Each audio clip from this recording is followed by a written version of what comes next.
Hi, welcome to Sky Notes. On today's episode, we'll share our take on the astrology of August 2026. Then we'll dial down into the first week of August, from the 1st to the 8th. We've got lots of stuff to share with you, so come join us while we check our Sky Notes. Hi, welcome to Sky Notes. Hi, Lillian. How are you doing today? I'm doing great, Tracy. Hi, everybody. How are you doing? I'm doing good. I'm just shocked it's August. What happened? It went so fast. July. What a weird smudgy blur that was. I've gotten so many calls of is everybody getting a lot of energy? That's, the ones who are would not call me. Yeah. Lots of people saying how overwhelmed, and energetically overwhelmed. We've talked a lot in the house about keep moving. That's a good idea. The stuff we've been talking about for July was make notes, because there were absolutely some mind-blowing dreams and mind-blowing connections and possibilities, but not a lot of activation or not ripe. They were seeds. 100%. Yeah. And the other thing that I noticed that we had brought up that we thought we might be seeing was a lot of sort of FAFO incidents, people sort of understanding the consequences of their actions. Mm-hmm. We definitely saw that in July and still are seeing it. So that has been interesting to watch unfold for sure. The Tate brothers spring to mind, right? Yes. And if folks aren't familiar with them, they're very into the hyper machismo language and behavior. And they were under arrest in Romania. And then I think, did we extradite them? I think we did. We pulled them back to the United States, and they've now been rearrested, and we have an extradition agreement with the UK, and that's where the suits are, or the crimes are being adjudicated. But the thing that's so ballsy about this period is no remorse, absolutely jubilant about behaviors that normally people would absolutely not permit anywhere near them. And yet they'll let these guys just, tout their prowess when it's coercive control. And so when they got nabbed, there was so much of what we had been talking about. If your ego has driven you to make bad plans, and you've used that as your foundation, there goes the whole structure. Yes, yeah, for sure. And we've talked about that in regards to Saturn in Aries and Neptune in Aries. Mm-hmm. And, the dangers of what would happen when Jupiter went into Leo. But this month we have some other really interesting shifts that are that have already started, but we'll see how they manifest with the nodes changing signs. Right. So, the South node, which is all about release, is in Leo now. So that extra energy around having to let go of those ego attachments. Yeah. And the karmic energy of the nodes, that you'll find out how that is going to play out if you're not willing to make the changes necessary. That's right. Yeah, for sure. So let's talk about some of the things, just some general things that are happening in August for people and, for all of us, and the things that we can expect. July was such an active astrological month. And August, because the first thing I'll say is we're hitting eclipse season. It's eclipse season again. Yeah, it is. Twice a year. Different themes, yes, but you get a couple of years with the nodal axis in one set of signs and then a couple of years in the next set of signs. So we're in a new cycle of this story. Right. Beautiful karmic lineup of all of this stuff going into fire. Yeah. But we've now got the fire police with the South node in Leo. Is kind of how I feel that went. Hey? I like that. Yeah. Mm-hmm. Mm-hmm. I like it. And so that, and then also Chiron, speaking of fire police, I also feel like Chiron's final dip, it just went retrograde. And it is in Taurus, but it's going to dip back for the very last time into Aries. Yeah. And we've had Chiron in Aries. It started April 17th, 2018. Didn't get there solidly until February 18th, 2019. So these Chiron and Aries themes have been a huge part of all of the social stuff that we've seen through COVID until now. Exactly. Yeah. And the loneliness epidemic, that is a Chiron and Aries story. Right. 100%.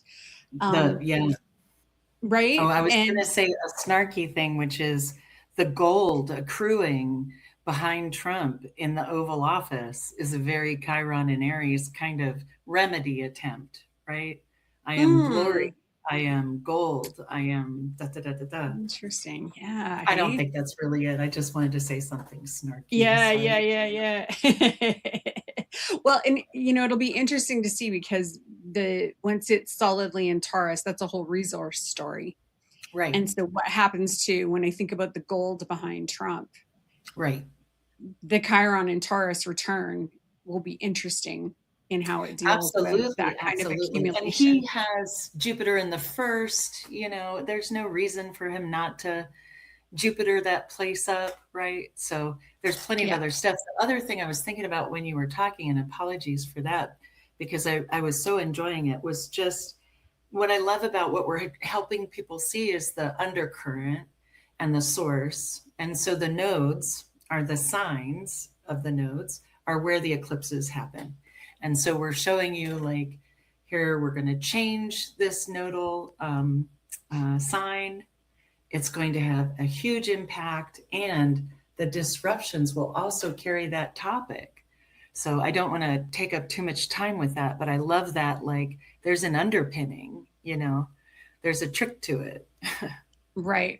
Well, and there's just certain things in astrology that are more collective than others. Correct. So the outer planets, more collective. The eclipses, more collective. Lunations, so those are the types of things when we're speaking in generalities that we're going to focus on, right? Yep. Yeah, for sure. I want to land this because I was so fascinated by what you were saying about COVID specifically and Chiron and Aries. And so we've painted this picture of, like, hubris and trying to make reality whatever it is you want instead of engaging with the risks that are there, et cetera, et cetera. And COVID is such a perfect example where, to my judgy McJudgerpants self, I feel like we've failed in public health worldwide. And that it is absurd to think that we've done mitigations for centuries and now it's all suspect. It's just bonkers to me. And so when you think about Chiron and, like, that ego wound, the emotional wound, the trauma underneath it, not even wanting to face things or say things or whatever, I really appreciated when you called that out because I felt like I could see it. Now, that's all my bias, but if you take the bias out, you still have a guy who cut off a whale head and put it on his car, and now he's in charge of health and raw milk and no more vaccines and whatever. So even without my bias, there's such a, like, wounded masculine weirdness going on. I'm waiting for him to say, stop going to doctors. You can take, maybe he has, but, pull yourself up by your own bear meat or whatever. I don't know. Anyway, do you have anything to add or say about that? Well, when you and I were talking about this before, and I was kind of obsessed about this whole Chiron idea and how I feel like in all of the rhetoric from astrologers, when it came to the astrology of that time with COVID, leading into it and coming out of it, there were two things that really didn't get talked about. And one was that Mercury conjunct Neptune in Pisces, which is when reality and truth was dissolved. From that point on, things have just deteriorated into nobody believes anything anymore, even when it's fact and it's, and they're trying to erase history. So that to me is that story that we've been dealing with. And then the Chiron and Aries, because it speaks so much to the me vibe from both sides of the COVID story, right? Yeah. And this, well, what about my rights? What about my rights? What about, like that? We just heard that over and over and over again. And that's Chiron and Aries. That's a Chiron Yeah. and Aries story. And then again, like we said, like the loneliness epidemic, the incel piece, that all came out. That's all Chiron and Aries history, Wild. Wild. right? Yeah. Yeah. And the interesting thing is we are in Chiron's first complete cycle. It is returning Mm. to itself in the next couple of years. And it's the first time we've seen it go through all 380 degrees of the Wild. zodiac. Yeah. So this is important data that Yeah. we're collecting for Chiron through Aries. And for me, I mean, I have Chiron and Aries. It's in my first house. So I'm intimately connected to that Yes. energy. But I also, as an astrologer, during my own Chiron return, have thought about this stuff a lot and seen and felt it and dealt with it. But, you can really see those themes play out with everybody else. The other thing that I thought was fascinating was I think Chiron and Aries has that the things people attribute to Gen X are Chiron and Aries. Wow. That Wow. I'm gonna have to ponder independence, that that one. being left on their own to their own devices, that whole the survivors, the warriors, the were crotchety, all of those The things. garage bands, the homemade Yes, the music, the grunge, absolutely. sounds. Yeah. Yeah. Yeah. So that to me, that's a really Chiron and Aries energy more than anything Wow. else that we talk about generationally. Yeah.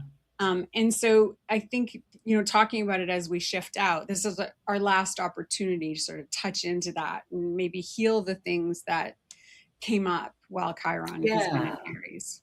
Yeah. Well, and there's one, right? Because it felt to me this go round that it really pointed out the flaws in our attachment to individualism, right? And Mm, how there's a confusion, I think, that what we want is individuality.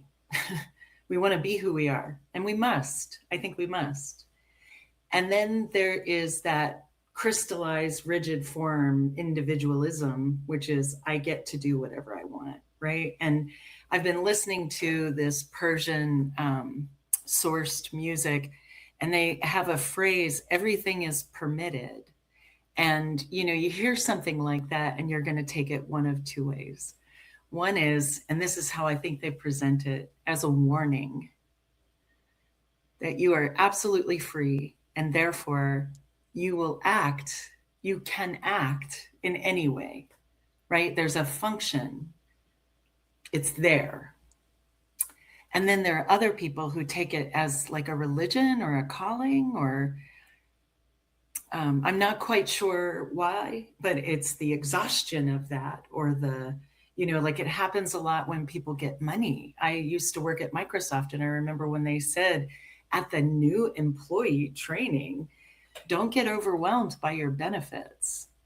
Like who gets that kind of advice? But individuality, I feel like, is a real challenge these days. People are like, no, you have to be the same. And I'm like, wow, that is just not possible. It's not, and it's not relevant. But where does the boundary need to be to protect public health? And who is in the public? And right. What are we doing? And that's obviously something we're banging away at. Right. Well, and also what you were saying about our own personal rights made me think of, so Chiron is there to show us the damage that we are doing in those areas as well, right? What's the wound around this archetype and this energy? And when I think about all of the things that you guys have been going through, I mean, for a very long time, but it's really been spotlighted in the last few years. And I'm going to say something really controversial, because this is something that's extremely different from where I live and where you live, is the whole fight around, first of all, free speech, because that's very different here, but also guns. Yeah. And it's this idea, so where are your individual rights more important than the safety of other people? Where are your opinions that are really destructive and hurtful and lead to violence, when are those, like, when does that's no longer a right when it's hurting other people? And That's what so I would that to say. me is also a very Chiron and Aries, but that's a Chiron and Aries thing, right? Gotcha. It's like your individual rights and how are they hurting others? And are they then a right? You know? Interesting. Yeah. Yeah, Mm-hmm. because it's Mm-hmm. bonkers. I remember, I can't remember if it was in our interview with Alex or another time. Alex teaches elementary school children and is an amazing astrologer and has guidance from the data she's derived. And she mentioned that in England, they were snatching kids around the turn of the century to make them work. And so the schools are built like fortresses. And I understand there's like growing violence and it doesn't have to be guns and all of that. So I'm not saying like, so few they got out of it, right? Like schools under attack in a lot of places, huh? It's weird, huh? But they don't have the structures like we do. And they certainly don't have, it has been a step down. I went to public school in uh, the 70s and 80s in the United States of America. And I'm like smiling because the reason why we went to public school is my mom wasn't taught about relationships and ended up getting pregnant and trying to run away from home at 21. And at that time, the police just turned her around. And so she didn't have confidence that she would be able to tell us about the things that were out there in the world so we could avoid them unless we had that experience in public school. And around fourth grade, we had a desegregation. And then, I reflect on that. The children we met were on their very best behavior right outside of Washington, D.C., where the government had made great strides to include everyone under the term of people.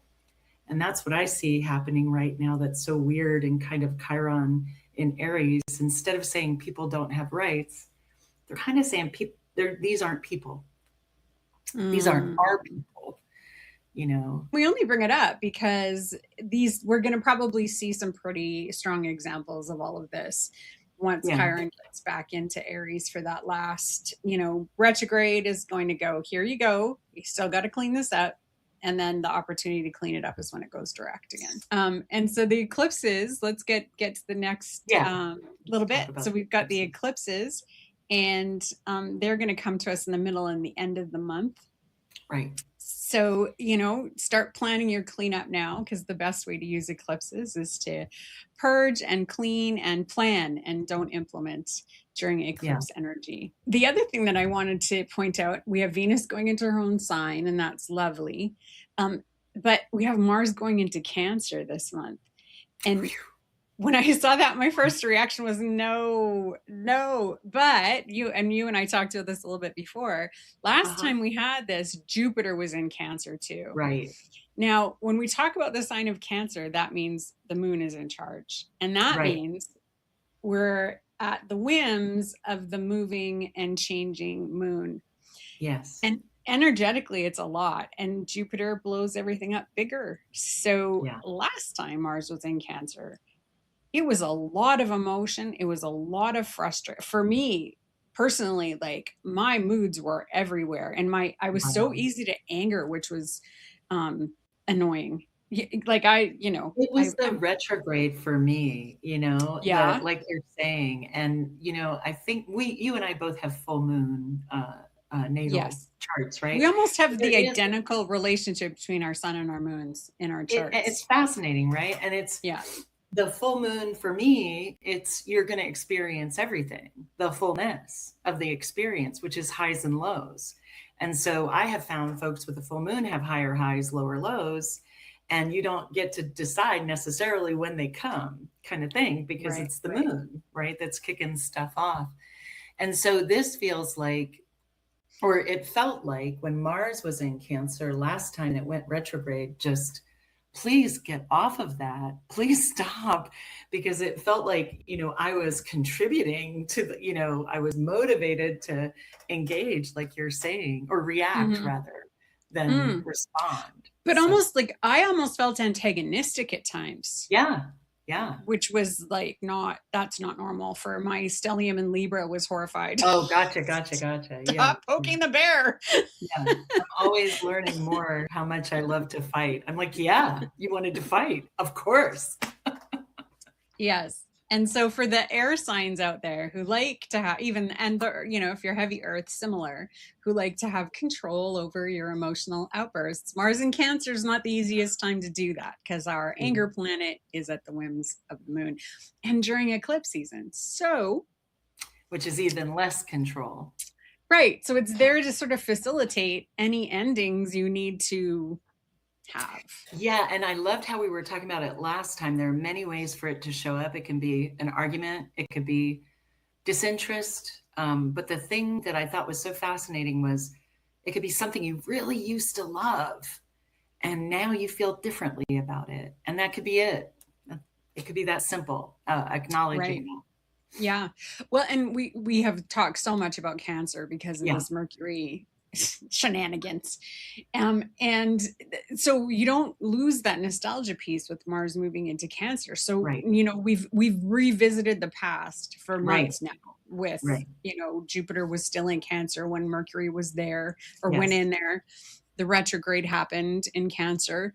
But now we get to deal with it with Mars in Cancer. So whatever came up, whatever you needed to revisit, whatever past thing has been showing itself, Mars is going to go, well, you're either going to go there, revisit it, or you're going to cut it out of your life. That's so good. So if you have like a diary or something, you can look back or a calendar, a planner, you can see what you were doing last year when Mars was there and see if you made any notes. Right. And check what house is it in for you, which part of your life is going to get Mars. Yeah. So that we've got that happening. And then Mercury will finally get out of Cancer this month. Yes. I'm excited. Speaking about the Mercury and all the water too, if somebody is not a watery person and you have successfully avoided, or you think you have successfully avoided the emotionality of what we've been going through, this Mars in Cancer might be an unpleasant surprise. Right. Because if there's something that was repressed that needs to be looked at, I don't think Mars in Cancer is going to let you do it for much longer. No. Right. Yeah. So, that's okay though. You have to go through it. Just remind yourself you have to go through it. We're doing all kinds of new stuff. So it is without exception, I think, that people can find a way to leverage that. So. Yes. Yeah. Less taking it out on strangers online, though. I would love to see a lot less of even I, who take things out on strangers online, would like to see less of that. And, but I'm talking about somebody posts a picture for the grandma of a nice outfit and 100 people jump in and say, "Now, what is the point of that?" I know. What is the point of that? That word edgelord comes to mind. And tell me what that means. Edgelord. So let's see. I am not going to have a very, I don't know their lore or whatever, but the idea is an edgelord can say things that nobody else can say because they're that good at devil's advocacy and showing you truth. So kind of that's the vibe. Hyper masculine, I would say. They have self-authority. You know about the sovereign citizens in America? Do you know about them? They're people who will say, "You can't arrest me because I am." Oh, yes, I have seen. Yes, I've seen. Live clips of people pulling that. Yeah. I don't honor your authority. I'm not a citizen of the United States. You can't do anything to me. Then where do you want to be shipped off to then? I know.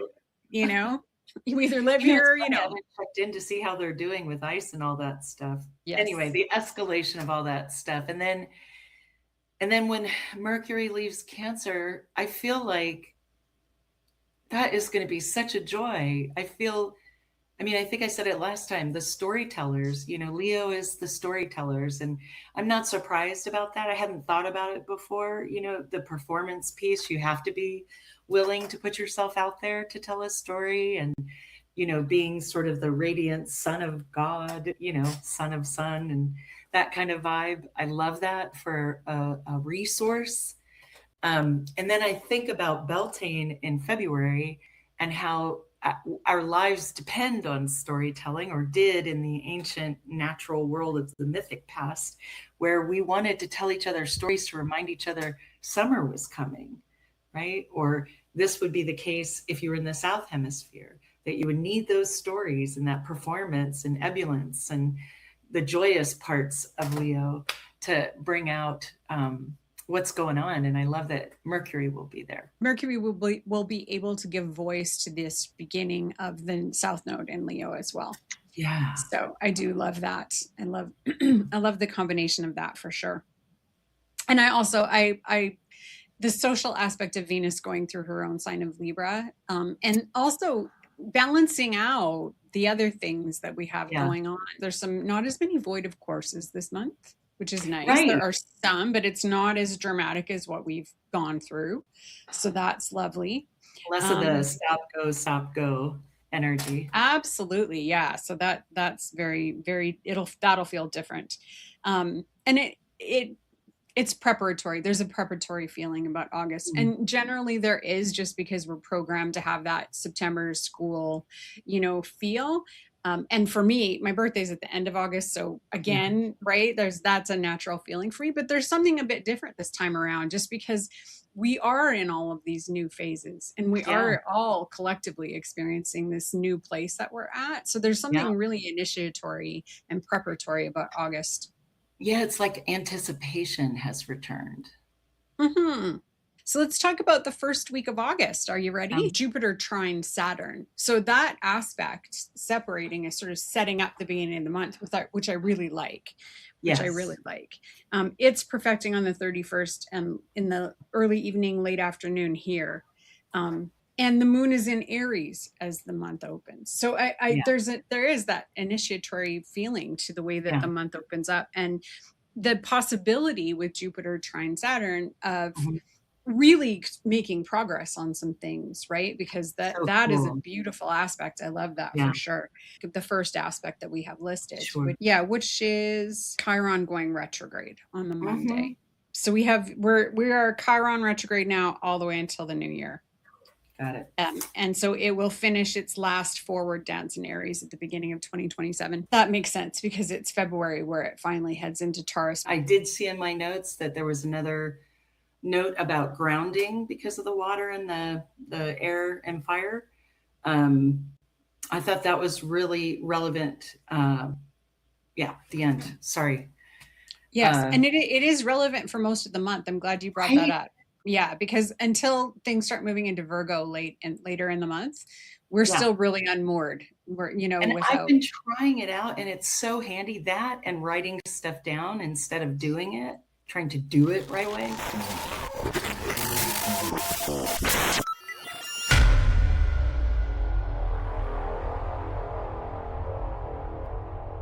It looks like from 1 to 8 Mountain Time, so it will affect your day and evening.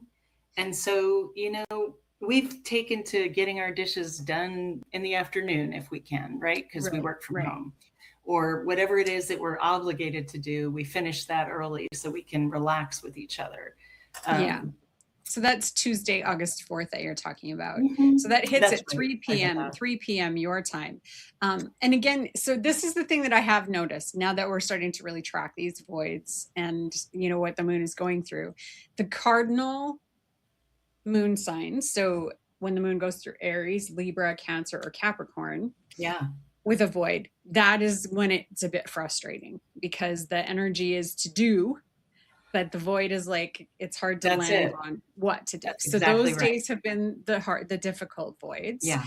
I like how this one is timed out though, because it happens a little later in the day or in the 1 in the afternoon.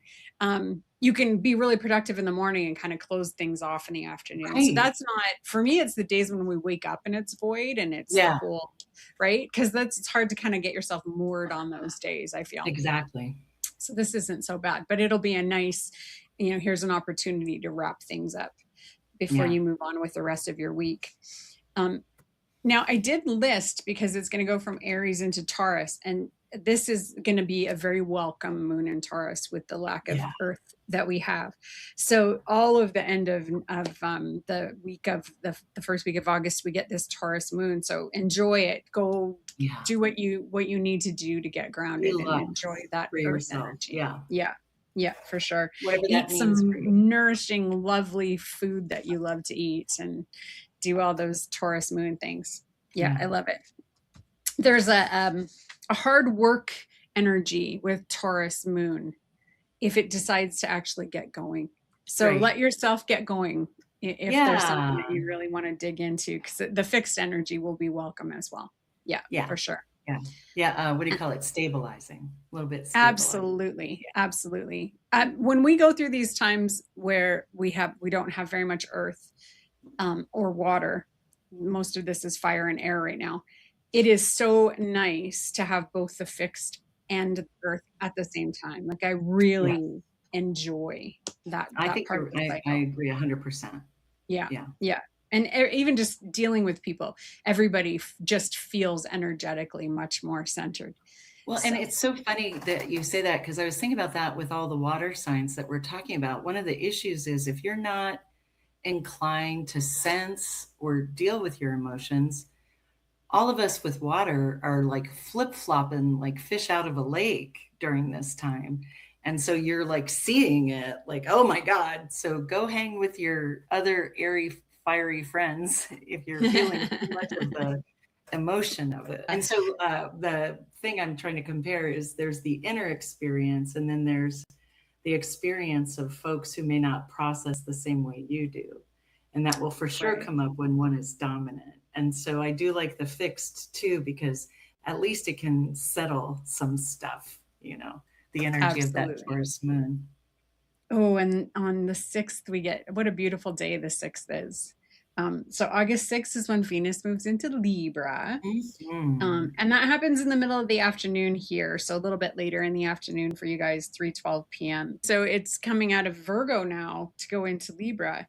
And so you and I were talking about the nasty stuff online. And to me, so one of the downsides of Mercury or Venus in Virgo is that nitpicky about people's looks, about people's style, about finicky. All the stuff that brings quality up can also just inhibit, because the thing about other people, all you can do is either nourish them or inhibit them. Yes. And the tricky thing is that it was the only thing in Earth, the Venus in Virgo. And so, so the energy that people were being drawn to get grounded was critical. So that can be kind of snipey and not fun. So we did see, I enjoyed the being able to see details that needed to be fixed and things like that while Mercury was retrograde. So that was helpful. But the Libra energy and the social part of that is going to be a welcome shift for sure. See it. I can't wait. I love it.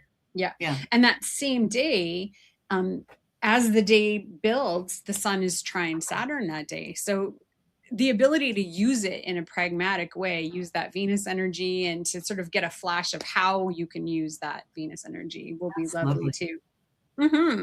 Because the sun will be in Leo, trine Saturn and Aries. So that's some pretty fantastic fire.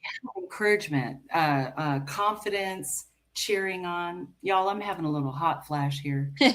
We're talking about fire too much. Yeah, we're talking about fire. Sorry, we induced a hot flash. That's all right. That's all right. And I don't normally bring up the quincunxes by transit unless there's something significant about them. And on the Friday, on the 7th, Venus is going to be quincunx Chiron. And I feel that's relevant because Venus is ruling Chiron.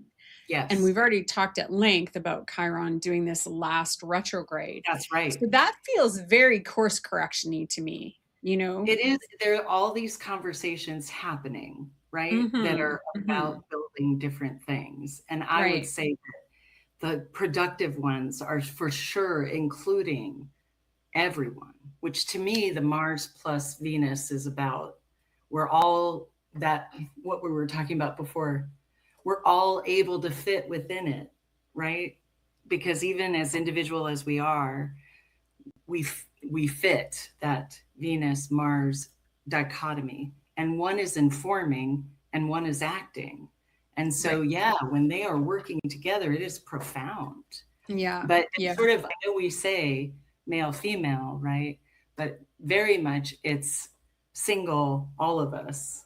Single, Yes. all of us. Right. Yeah, for sure. Well, and it's almost like Venus in her own sign, Quincunx Saturn, or Quincunx Chiron, sorry, Mm-hmm. um, is happening to advise Chiron and to give it permission as to what Interesting. it's sort of allowed to do in I like Taurus, how, that. how it would best prefer Chiron to behave in its sign. So there's just an interesting conversation happening there. And is that based on the, forgive me, I'm just so glistening. Uh, Um, is that based on the, I'm a little captivated by the Libra rulership and the Taurus rulership of the two.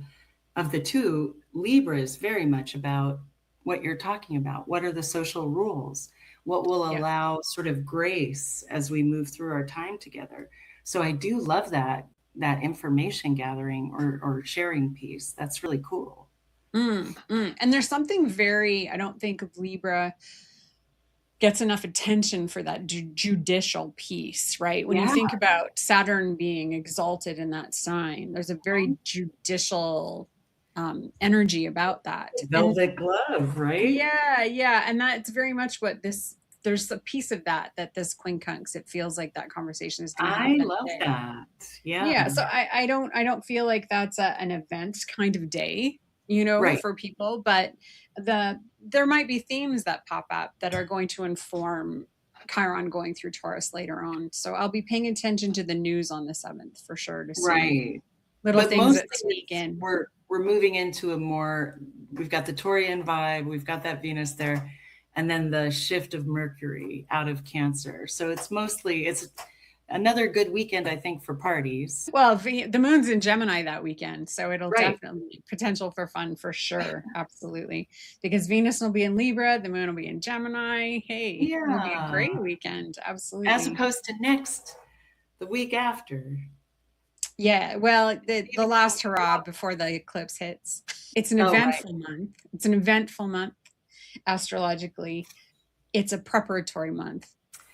I feel Overall. like it's almost a charm school month, Oh, I trying like to that. get all of that raucous energy to play well with others. Oh, I like it. I like that a lot. And the opening week is eventful, but not in a way where we are feeling like, stop. We just need a rest. I feel like we will have metabolized, hopefully, the energy from the previous week. And so it'll be a nicer level, more acceptable level. I like it. Yeah. I think the shift from Venus into Libra is going to be very welcome from everybody. I agree. For everybody. Yeah, absolutely. And while the moon is in Venus's sign, exalted. So that's pretty beautiful. Yeah, it's a nice week for sure. Well, thank you, Lillian. Yeah, and thanks Tracy. everybody who was here. Appreciate you guys joining us. Absolutely. And we'll see you next week.